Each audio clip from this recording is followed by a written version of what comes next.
네, 트랜스포머 발표를 맡은 손아연입니다. 발표 시작하겠습니다.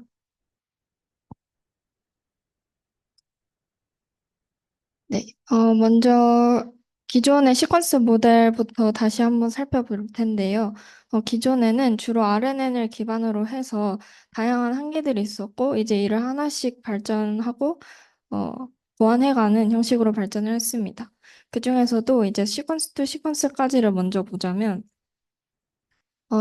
이때까지는 다 RNN을 기반으로 하되, 이제 시퀀스 투 시퀀스의 경우에는 고정된 크기의 벡터를 사용해서 이 컨텍스트 벡터의 모든 인코더의 정보를 담고 디코더로 번역을 하는 혹은 다른 LLM 태스크를 하는 형식으로 이루어졌었습니다. 때문에 이런 고정된 크기 벡터라는 병목 형상이 발생을 했고, 또 이제 시퀀스 RNN 기반이다 보니 문장이 길어질수록 장기 유전성 문제가 발생한다라는 게 있었습니다. 또한 이 RNN 기반은 순차적으로 학습을 하기 때문에 병렬 처리가 불가했고, 이러한 문제 때문에 학습 속도가 느리다라는 문제가 있었고, 또한 연산량이 많다라는 한계가 있었습니다. 그래서 이제 이러한 것들을 보완하고자 CNN 기반 모델도 나왔고, 그다음에로는 저번 주에 했던 어텐션 모델도 나왔는데요. 먼저 CNN 기반 모델을 먼저 살펴보자면, 이걸 통해서 병렬 처리가 가능하다라고 논문에서 얘기를 했지만, 그럼에도 불구하고 여전히 연산량이 많다는 것, 그리고 병렬 처리가 가능하도록 하는 그 구조가 너무 복잡하다는 것, 그리고 마찬가지로 긴 거리에 비효율적이다라는 문제가 있었습니다. 그리고 또 다른 대안 방법으로 어텐션이 나왔죠. 이 어텐션은 그 시퀀스 투 시퀀스의 고정된 벡터라는 그 한계에 좀 집중을 해서 그 디코더에서 인코더의 컨텍스트 벡터 말고도 인코더의 정보들을 참조할 수 있도록 주목할 수 있도록 한 방법이었는데요. 때문에 병목 현상이 좀 완화가 되었고 문장이 길어져도 전체를 참조하기 때문에 성능이 덜 감소했습니다. 그러나 마찬가지로 RNN에다가 어텐션 메커니즘을 더한 거기 때문에 여전히 순차 처리를 해야 해서 병렬 처리가 불가하고 속도가 느렸습니다. 마찬가지로 장기 유전성 문제도 완전히 해결되지 못했습니다. 여기서 이제 어텐션 메커니즘을 좀 더 리뷰를 하고 가자면, 어텐션 메커니즘은 쿼리, 키, 밸류를 이용해서 높은 정보를 골라내는 것이다 라고 설명을 했는데요. 그래서 이 쿼리, 키, 밸류가 핵심 개념이 될 텐데, 지금 이 그래프와 함께 쿼리 키 밸류가 무엇이었는지 리뷰를 하자면 쿼리는 우선 내가 찾고자 한 질문이었습니다. 그래서 여기서는 이 초록색 벡터 아래 거 그러니까 인코더의 모든 정보가 담긴 것이 이 경우엔 첫 번째이기 때문에 즉 번역할 때 첫 번째는 앞에 인코더에서 나온 그 마지막 히든 스테이트가 쿼리가 되었고 그다음에 키는 이 앞에 히든 스테이트에 해당이 되었고 이 의미는 이제 내가 찾고자 하는 것에 대한 요약이었습니다. 키를 가지고 밸류를 찾는 거였죠. 그래서 이 밸류는 내가 실제로 찾은 내용입니다. 조금 어려울 수도 있는데 다시 예시로 정리를 해보자면 내가 서비스 기획이 뭐지? 라는 궁금증이 생겨서 책을 찾아보려고 한다고 가정을 해봅시다. 그러면 쿼리는 서비스 기획이 뭐지? 라는 질문일 테고 그러면 키는 도서관에 이제 많은 책들 중에서 어떤 책을 찾아봐야 될지에 대한 정보를 가지고 있는 것들이겠죠. 예를 들면 책의 분야, 제목, 요약. 제가 서비스 기획이라는 걸 찾기 때문에 에세이나 소설보다는 전공 같은 도서를 찾아볼 테고 그중에 이제 제목이나 목차를 보고 고르게 될 겁니다. 그렇게 됐을 때 밸류는 실제 해당 도서의 내용이 되겠습니다. 따라서 이제 순차적으로 한번 다시 보자면 이 경우 그래프에서는 이제 Are you still at home을 이제 이게 스페인어였나 하여튼 그 번역하는 태스크입니다. 여기서 이제 처음에는 모든 인코더의 히든 스테이트가 가장 처음 쿼리가 될 테고 그리고 키는 그 앞에 모든 히든 스테이트가 됩니다. 그래서 이거를 곱하면 이제 이 attention score라는 값들이 나오고 다음으로 이 밸류를 구하기 위해서는 이 attention score를 소프트맥스 한 값이랑 네. 다시. 그 어텐션 스코어는 요거 두 개를 곱했을 때 나오고, 다음으로 이 어텐션 스코어를 소프트맥스한 값이랑 여기서 밸류가 키와 동일하게 정의를 했었기 때문에, 지정을 했었기 때문에 히든 스테이트에 해당하는 밸류랑 이 소프트맥스 취한 값을 곱하면 네, 우리가 알고자 하는 어텐션 밸류 값이 나왔습니다. 이 밸류는 이 핑크색 히든 스테이트고 이제 이 쿼리 키 밸류를 사용해서 찾아낸 게 어텐션 밸류. 얘랑 얘는 다르다는 거. 어쨌든 네, 그래서 이게 이제 여기 위에다 붙게 됩니다. 쿼리 위에다가. 그래서 이거를 반복을 하면 이렇게 되는데요. 여기서 이제 추가적으로 설명을 하자면, 뭐, 이렇게, 그냥 단순 컨캣을 한 것을 어떤 뭐, 플리 커넥티드를 합쳐서 다시 하나의 쿼리로 만들 수도 있고, 아니면 이 둘 중에 기존의 쿼리에만 사용을 해서 할 수도 있습니다. 어쨌든 앞에서 했던 방식을 동일하게 해서 이렇게 기존의 시퀀스 투 시퀀스라는 고정된 벡터에서만 정보를 가져오던 그런 한계를 어느 정도 해결을 할 수 있었습니다. 그럼에도 앞에서 말씀드렸듯이 RNN 기반이어서 순차 처리를 해야 했고, 그다음에 병렬 처리가 불가하다. 그리고 장기 유전성 문제도 있다. 그래서 이제 이 문제를 해결하기 위해서 어텐션 메커니즘만 있어도 된다라고 주장하는 것이 트랜스포머입니다. 그래서 트랜스포머의 구조를 이제 하나씩 더 자세히 살펴볼 텐데요. 여기서 먼저 크게 볼 수 있는 것은 이 왼쪽에 있는 것이 인코더, 오른편에 있는 것이 디코더에 해당됩니다. 네, 이제 밑에서부터 차례차례 볼 텐데요. 인코더와 디코더에 모두 공통적으로 있는 임베딩과 포지셔널 인코딩부터 보도록 하겠습니다. 임베딩이라는 것은 이제 입력되는 단어를 컴퓨터가 이해할 수 있는 숫자, 벡터로 바꾸는 역할이 되겠습니다. 지금 이 그림 예시는 I'm a cute cat 이라는 영어 문장을 이제 임베딩 한다고 칠 때 이제 어 아니죠. 이제 배치 예시가 되어 있으니까 어떤 문단을 이제 번역을 한다고 해봅시다. 그러면 총 3개의 문장이 있고 이 문장에 대해서 길이가 다 다르기 때문에 배치를 할 때 이제 패드를 해주거나 해서 이제 길이를 맞춰주고 이것들을 이제 벡터 시퀀스, i가 해당하는 벡터 시퀀스 해서 전체 시퀀스들로 이루어진 어떤 배치로 만드는, 배치가 아닐 수도 있겠죠, 만약에 단어라면. 어쨌든, 임베딩에서 핵심적인 건 이런 것들을 벡터 시퀀스로 바꿔주는 거다라고 이해하시면 될 것 같습니다. 그 여기서는, 이 논문에서는 512차원, 이 임베딩 되는 차원을 D 모델이라고 표현을 했는데, 여기서 D 모델을 512로 설정을 해줬습니다. 그래서 여기서 단어를 숫자로 바꾸면, 그 다음으로는 이 단어를 숫자로만 바꿨을 때의 문제점이 각각을 동시에 입력하는 경우에 어떤 단어가 먼저 왔는지를 알 수가 없어요. 왜냐하면 기존의 어, 어텐션까지는 그러니까 시퀀스 투 시퀀스와 같은 그런 RNN 모델에 어텐션 메커니즘을 더한 경우에는 RNN 모델에다가 더한 것이기 때문에 순서 정보가 존재했습니다. 그러나 이제 어텐션 메커니즘만 이용을 하게 된다면 이제 여기서 어떤 게 먼저 들어가는지를 알 수가 없기 때문에 위치 정보를 인위적으로 주입을 해야 합니다. 그래서 이 경우에도 다양한 방법들이 있겠지만 그중에서도 포지셔널 인코딩을 이제 얘기합니다. 즉, 포지셔널 인코딩은 문장에서 몇 번째 단어다라는 임베딩을 얹어주는 것이고요. 여기서 사용한 방법은 사인 코사인 함수를 사용한 고정형 인코딩을 사용했다고 합니다. 이게 이제 포지셔널 인코딩 방법입니다.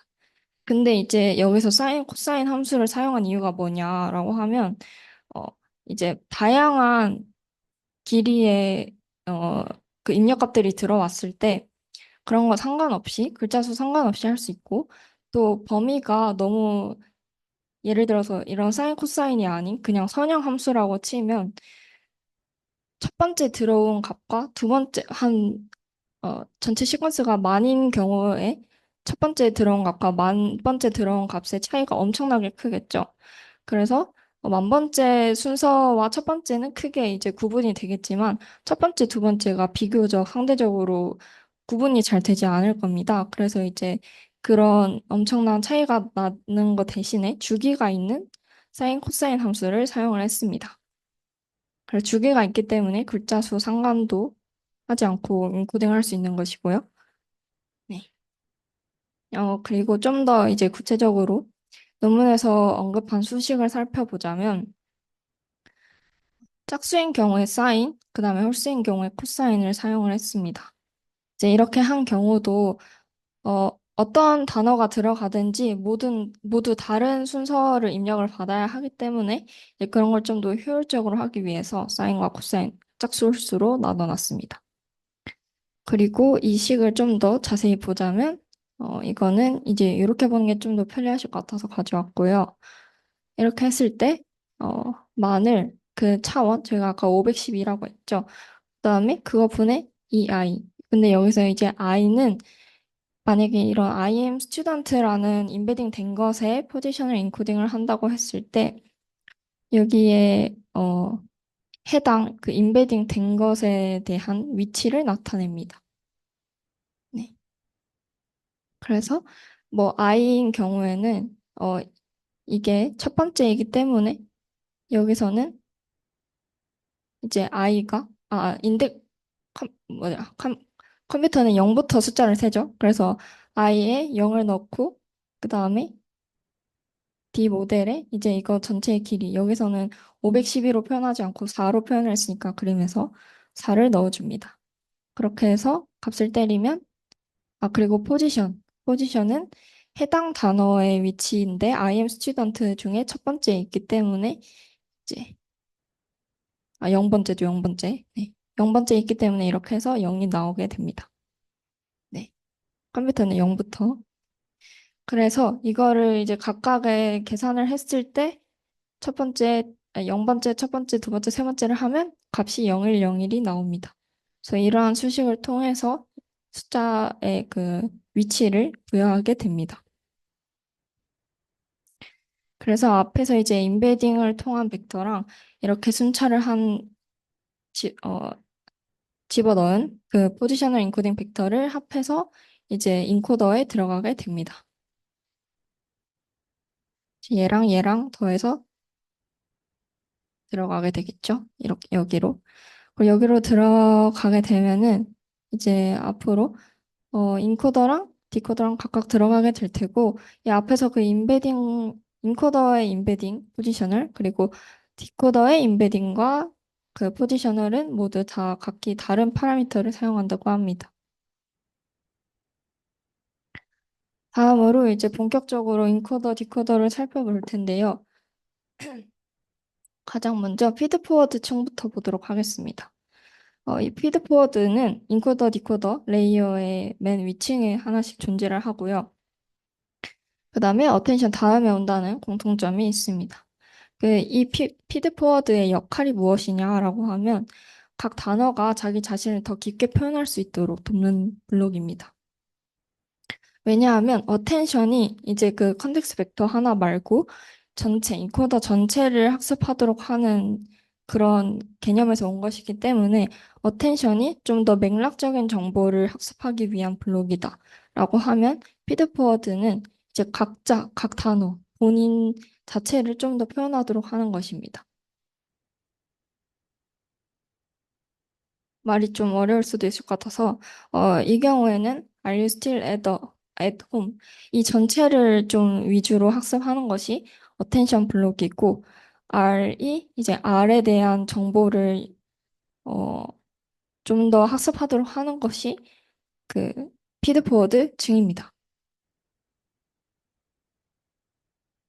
네. 그래서 각각의 구조를 보자면 이 피드포워드는 지금 그림에서는 하나씩 있는 것 같지만 전체 n번 반복한다고 하기 때문에 이것의 입력과 출력의 차원이 동일해야 하는 특성을 가지고 있습니다. 그리고 이것의 다음으로는 어, 이제 여기 지금 이렇게 커넥티드 되어 있는 것이 레지듀얼 층이고 레이어고 그다음으로는 여기 add 놈의 노멀라이제이션 레이어가 있습니다. 그래서 여기로 들어가야 하기 때문에 이제 입력과 출력의 차원이 동일해야 한다고 합니다. 그리고 이 역시 레이어마다 파라미터는 다르다라고 합니다. 그래서 레지듀얼 커넥션이랑 레이어 노멀라이제이션을 좀 더 구체적으로 보자면 이 레지듀얼은 입력 값을 출력에 그대로 더하는 건데요. 즉, 이 피드포워드 층을 거치지 않거나 혹은 멀티헤드 어텐션, 마스크 멀티헤드 어텐션과 같은 그런 주요 블럭들을 그냥 스킵하고 싶을 때 유용하게 작동하는 겁니다. 이게 N번, 여기 논문에서는 6번이라고 했는데요. 이 6번을 반복하는 동안 이 블럭들이 불필요한 경우도 있을 수 있기 때문에 이런 경우에 건너뛰게 하는 그런 역할을 합니다. 다음으로 이 레이어 노멀라이제이션 층은 정교화 역할을 하는데요. 이거는 아까 제가 또 설명을 퍼뜨렸는데 여기 이제 포지셔널 인코딩을 할 때도 여기 보면은 이 차원으로 나눠주게 되는데 이 경우에도 역시 어, 그 레이어 노멀라이제이션처럼 정교화 역할을 합니다. 어, 두 가지 모두 이제 정교화를 하는 이유는 이렇게 아이가 클 때, 즉 이 입력의 시퀀스가 굉장히 길 때 이게 엄청 커버리면 이 값 전체는 매우 작아지겠죠. 그래서 이렇게 그 그레디언트 베니싱 효과를 좀 없애기 위해서 정교화를 합니다. 그래서 마찬가지로 여기서도 그런 학습 안정성을 위해서 이거를 쓰게 됩니다. 네, 다음으로는 이제 피드포워드까지 보았으니까 이렇게 주황 색깔로 된 트랜스포머의 핵심인 어텐션을 보도록 하겠습니다. 지금 여기서는 멀티 어텐션이라고 되어 있는데 멀티를 이제 고려하지 않고 우선에는 그냥 어텐션 메커니즘만 보겠습니다. 이 어텐션 메커니즘이 기존의 어텐션 논문과 다른 점은 스케일드 다 프로덕트 어텐션이라는 연산 기법을 사용했다는 점인데요. 이전에는 RNN에다가 더한 거기 때문에 순차적으로 이제 단어 하나하나씩 곱했다면, 이제 이 경우에는 다음과 같은 방식으로 연산을 하게 됩니다. 여기 이제 아까 I am a cute 이런 I am cute cat 이런 식으로 들어간다고 했을 때 가장 먼저 I에 대한 연산을 한다고 생각을 해볼게요. 이 경우에 쿼리 키 밸류를 이전에 어텐션에서는 각각 쿼리는 디코더의 히든 스테이트, 그다음에 키랑 밸류는 인코더 히든 스테이트를 했다면 여기서는 어, 본인 자체에서부터 쿼리를 가져오게 됩니다. 그래서 첫 번째 문장을 이제 어텐션 연산을 할 때 첫 번째 쿼리는 본인이 될 테고 키는 이제 쿼리를 찾기 위해 참조하는 것이라고 했죠. 이 경우에는 이 모든 I'm cat이라는 모든 문장을 키로 받습니다. 그래서 여기서 나를 포함한다라는 점에서 나도 키로 활용한다는 점에서 셀프 어텐션이라고도 합니다. 그래서 이렇게 쿼리와 키를 각각 곱해서 이렇게 한 다음에 지금 여기 보이는 이 과정이 지금 이 과정에 해당이 되겠죠? 그 다음에 이제 가중치를 그 소프트맥스를 한 값까지 네, 해서 네, 그 다음에 이제 밸류를 곱하게 됩니다. 밸류는 키와 이제 같을 수도 있고 다를 수도 있는데 본 논문에서는 동일하다라고 가정하에 진행했습니다. 그래서 이거를 수식으로 나타내면 이렇게 될 거고요. 어, 우리가 아까 이제 그 초록색 위에 바로 나타냈던 그런 거와 같은 비슷한 개념을 가지는 게 이제 트랜스포머에서는 이 어텐션 밸류, 지금 여기서 동일하게 보기 위해서는 Z로 표현을 해야겠죠? 이 Z에 해당이 됩니다. 이걸 다시 한번 다른 예시로 보자면 여기서 이제 첫 번째에서 x를 이렇게 해서 밸류로 가져와서 z가 나오고 두 번째일 때는 두 번째가 쿼리가 돼서 z로 나오고 이렇게 됩니다. 네, 지금 이 그림은 또 타이타닉 예시를 가져왔는데, 지금 여기 앞에 두 개는 타이타닉의 재난과 같은 그런 부분, 그다음에 뒤에 핑크색 세 개는 로맨스 관련 부분입니다. 그래서 이렇게 각각에 대한 정보에 집중을 해서 이렇게 Z를 하나 나오게 됩니다.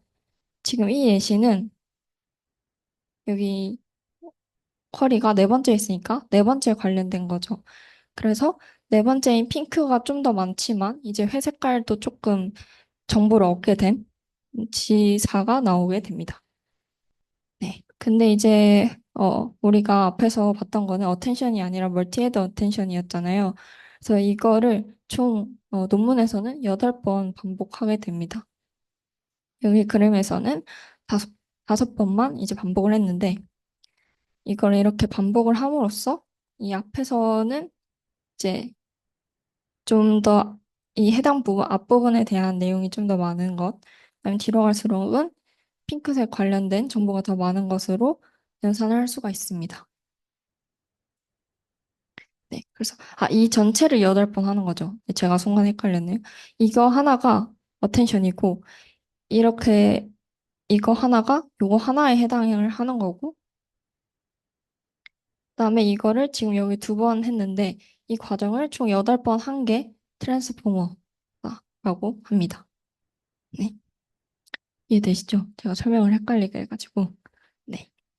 그래서 다시 한번 멀티 어텐션을 보자면 우리가 우선 멀티를 하는 이유를 먼저 보자면 단어 자체가 한 번의 어텐션만으로는 어떤 의미인지 알 수 없고 또한 대명사 it과 같은 그런 중의적인 문맥 속에서 중의적인 의미를 가질 수 있는 경우에도 한 번의 어텐션만으로는 알 수 없기 때문에 여러 번의 멀티 어텐션을 쌓는다. 즉 여기서 이제 여러 번 쌓았던 것이 여기서는 이 Z가 이게 괄호로 돌아갔다고 보면 되겠죠? 이렇게 쌓인다. 하나로 이제 합치게 됩니다. 근데 이제 이거 합치는 부분을 좀 더 자세히 보자면 지금 0부터 7까지 총 8개를 쌓았는데 이거를 그냥 합쳤을 경우에 이제 그 다시 이게 n번 반복되잖아요. 총 6번 반복이 되는데 어 입력된 차원이 여기서는 4차원이죠. 여기서는 4 곱하기 7이 아니죠. 제가 다시 설명을 해보겠습니다. 먼저 여기서 이제 입력값을 어텐션을 하게 되면 그 어텐션 각각 하나의 어텐션이 된 값은 입력값의 차원보다 작게 됩니다. 왜냐하면 그게 이제 어텐션의 효과 중 하나인데 이 가중치를 곱할 때 해당 차원보다 작게 하는 작게 하도록 차원을 설정을 해서 입력값보다는 차원이 적게 나타납니다. 그래서 여기서는 이제 어, 해당 차원을 여기서 Q는 이 그 입력의 단어 여기서 thinking 머신이니까 두 단어니까 2 곱하기 여기서 차원을 4로 설정했기 때문에 4 그다음에 이 키의 가중치는 쿼리와 곱해져야 하기 때문에 4 곱하기 2 차원을 가집니다. 그 다음에 value는 2 곱하기 어떤 알파 값을 가질 텐데 여기서는 3을 한 걸 알 수 있습니다. 그래서 이 z-값은 2 곱하기 3이 나왔습니다. 이렇게 그 밸류의 가중치를 포함해서 이 어텐션 할 때 가중치를 입력값보다 작게 나오도록 하는 효과. 그래서 연산의 크기를 줄이는 효과를 가져오는 것이 하나가 있고, 이렇게 가져왔는데 8개를 했기 때문에 이걸 합하는 과정에서 입력값을 차원으로 맞춰줘야 하기 때문에 그걸 위한 또 다른 가중치를 곱해서 제 입력값과 동일하도록 컨캣이 아니라 합쳐줍니다. 네. 그래서 이 합쳐줄 때 또 내가 그냥 합치게 되면 이 여기서는 세 가지지만 논문에서 512 차원이라 했기 때문에 512 곱하기 8개의 차원이 나타납니다. 이건 너무 커서 비효율적이겠죠. 그래서 이 512를 유효하게 유지하면서도 이 안에 것들에 대한 값을 이 512를 총 8개로 했기 때문에 나눠서 해당 가중치의 차원을 결정해주게 됩니다. 이해가 되실까요? 네. 설명이 너무 복잡했는데 결국엔 이 앞에 가중치들의 차원을 결정하는 것이 결과적으로 동일한 입력 차원을 가져와야 하고 512. 그런데 이게 앞에서 여러 개를 합쳤기 때문에 그 합치는 과정에서 합쳤음에도 불구하고 동일하게 가져가려면 그걸 연산을 한 그 차원을 총 헤드 개수로 나눠준 그 수를 이제 이 가중치의 차원으로 가져가야 한다라는 말이었습니다. 네. 그리고 이건 추가적으로 어텐션, 트랜스포머에 대한 어텐션과 기존의 시퀀스 투 시퀀스의 어텐션 메커니즘을 했던 그거를 비교한 건데요. 먼저 기존 어텐션을 보자면 기존 어텐션은 이제 RNN에다가 했기 때문에 셀프 어텐션, 즉, 뭐 인코더 내부의 값들로 쿼리 키 밸류를 정할 수 없는, 즉 디코더의 쿼리와 인코더의 키 밸류로 사용을 해야 하고요. 반면에 트랜스포머는 자기 자신 인코더에서 쿼리 키 밸류를 모두 뽑을 수도 있고 디코더에서도 마찬가지로 다 뽑을 수 있었습니다. 이런 차이가 있었고 그다음에 어텐션 연산 방식은 하나씩 해야 했으나 한 번에 할 수가 있고, 그다음에 사용 위치는 이제 아까 그 구조에서 보셨으니까 넘어가도록 하겠습니다. 그래서 이 쿼리키 밸류는 셀프 어텐션 사용 유무에 따라 바뀌게 될 것입니다. 네. 기존 어텐션은 아까 설명드린 것과 같이 그렇고요. 그 다음에 동일하게 멀티 헤드 어텐션도 기존 어텐션에 없었으나 트랜스포머에서는 8개라는 헤드 그 파라미터 값을 해서 총 8개 병렬적으로 어텐션을 했습니다. 따라서 이렇게 병렬 처리가 가능하기 때문에 속도가 빨라진다는 장점이 있습니다. 다음으로 이제 각각 하나씩 봤으니까 인코더를 정리를 해보자면 인코더에는 어, 이 구조를 총 6번 쌓아서 구성을 했고요. 각각의 레이어가 지금 그림과 같습니다. 여기서 첫 번째가 우리가 방금 봤던 멀티헤드 어텐션 있고 다음으로는 피드포워드 이전에 봤던 블록으로 이루어져 있습니다. 그리고 이 사이사이에는 아까 그, 그 뭐야 풀리 커넥티드 레이어에다가 그 레지디얼이랑 레이어 노멀라이제이션까지 포함해서 된다는 거 여기 그림에 나와 있는 거와 동일합니다. 그리고 디코더는 조금 복잡한데요. 인코더보다 동일하게 이제 6번 이 전체 구조를 반복을 하는데 어, 이전에는 2개 멀티헤드와 피드포워드만 있었다면 여기서는 마스크드 멀티헤드 어텐션이 있습니다. 그런데 사실상 이 인코더의 멀티헤드 어텐션이랑 디코더의 멀티헤드 어텐션이랑 유사하고 이 마스크드 멀티헤드 어텐션이 약간 방식이 다릅니다. 즉, 인코더의 멀티헤드 어텐션과 이 디코더의 멀티헤드 어텐션의 차이는 쿼리 값이 이제 다른데요. 이 인코더는 쿼리가 인코더 내부에 있었지만 디코더는 쿼리가 디코더 내부에 있다는 것이 차이점입니다. 그리고 나머지 키 밸류는 인코더와 동일하게 인코더에서 가져온다는 특성이 있습니다. 그래서 이렇게 인코더와 디코더가 섞여 있기 때문에 이를 여기서는 생략이 됐지만 좀 더 명확히 말하자면 크로스 멀티헤드 어텐션이라고 부릅니다. 그리고 이제 조금 다른 마스크드 멀티헤드 어텐션은 디코더 내부에서 한다라는 그런 점은 이 인코더 멀티헤드 어텐션과 동일하지만 이제 앞 단어들만 참조가 가능하다라는 차별점이 있습니다. 이건 이제 오토 리그레시브를 위해서 이렇게 하는 건데요. 그래서 내가 지금까지 만들어 놓은 문장들만 볼 수 있고 그 뒤에 것들은 다 가려둔다는 점이 있습니다. 그리고 마찬가지로 피드포워드 층이 있습니다.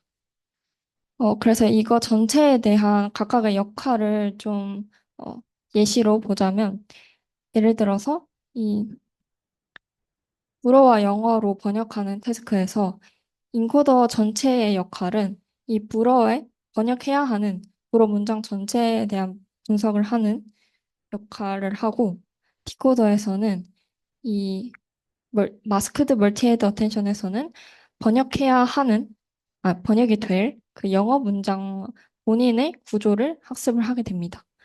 그리고 그 크로스 멀티헤드 어텐션에서는 내가 번역해야 되는 대상인 불어와 내가 가지고 있는 영어 문장을 함께 참고해서 번역을 하게 되는, 학습을 하게 되는 블록입니다. 그다음에 다음으로는 지금까지 문맥을 봐왔으니 내가 지금 하고 있는 지금 순서의 단어에 집중을 하는 피드포워드가 있습니다.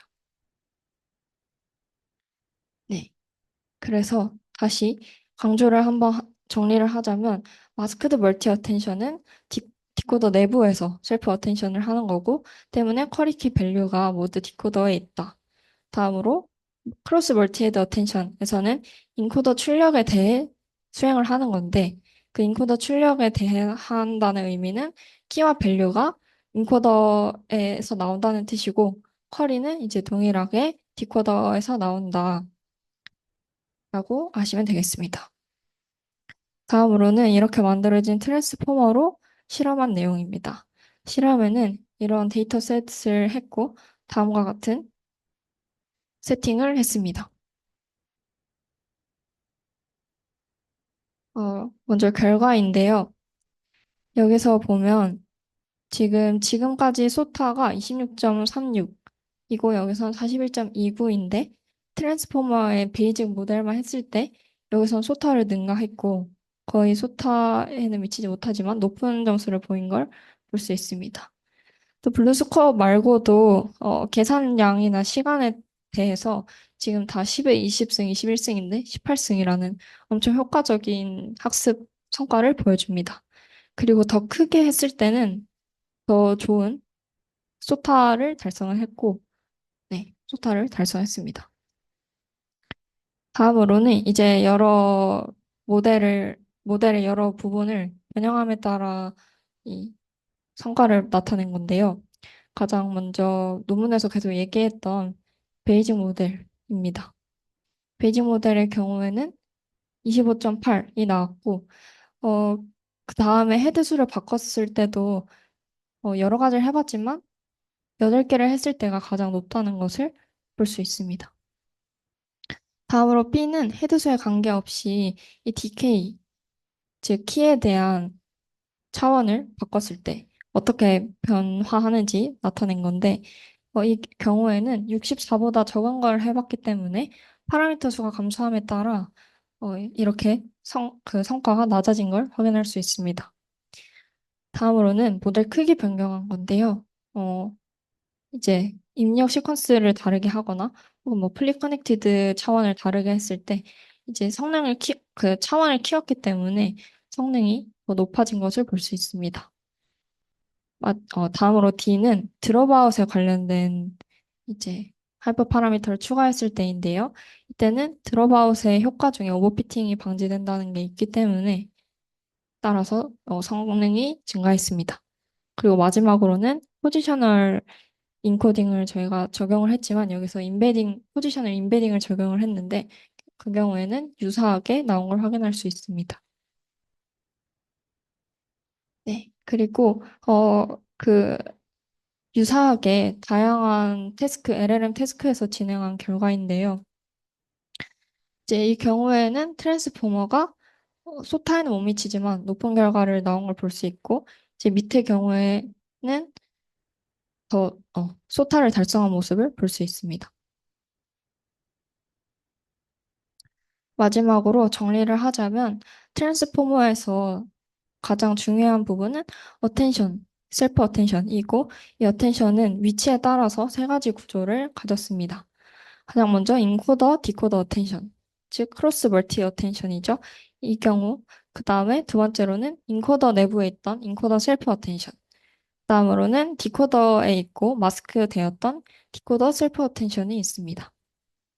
그래서 각각에 대한 쿼리키 밸류가 무엇에 해당하는지 그리고 각각의 역할이 무엇인지를 알면 좋을 것 같습니다.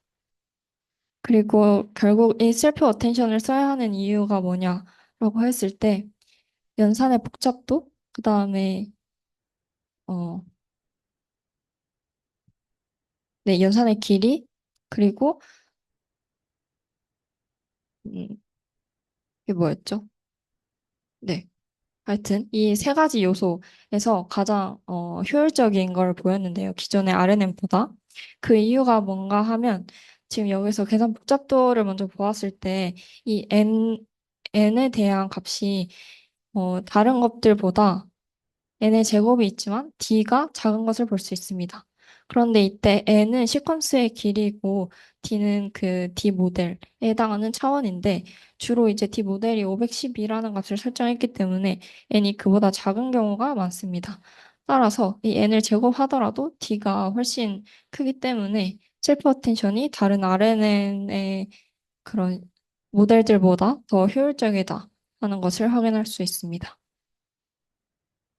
네, 제가 참고한 레퍼런스이고 이상으로 발표 마치겠습니다. 감사합니다.